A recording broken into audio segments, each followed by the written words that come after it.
Hello' friends, মোৰ channel যোৰহাটৰ ছোৱালীলৈ আপোনালোকক সকলোকে স্বাগতম। আজি আপোনালোকক অমিতাৰ খাৰ কেনেদৰে বনাব পাৰি গোটেই প্ৰচেছটো দেখাম। ভিডিঅ'টো শেষলৈকে চাব।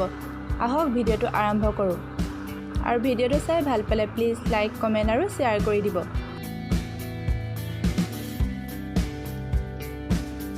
প্ৰথমে বাকলিকেইটা পুৰি লৈছোঁ। এতিয়া এটা বাতিত বাকলিখিনি পানী দি তিয়াই থৈছোঁ। অলপ দেৰি তিয়াই থৈছোঁ, বাকলিৰ পৰা খাৰটো ওলাবলৈ দিছোঁ।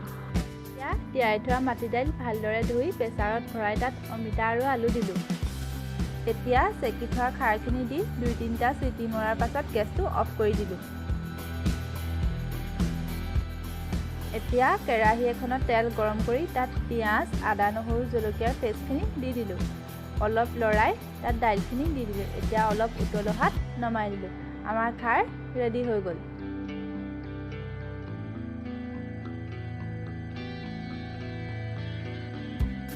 ভিডিঅ'টো চাই ভাল পালে প্লিজ লাইক কৰিব, কমেণ্ট কৰিব আৰু মোৰ চেনেলটো প্লিজ ছাবস্ক্ৰাইব কৰি দিব। ভিডিঅ'টো চোৱাৰ বাবে ধন্যবাদ।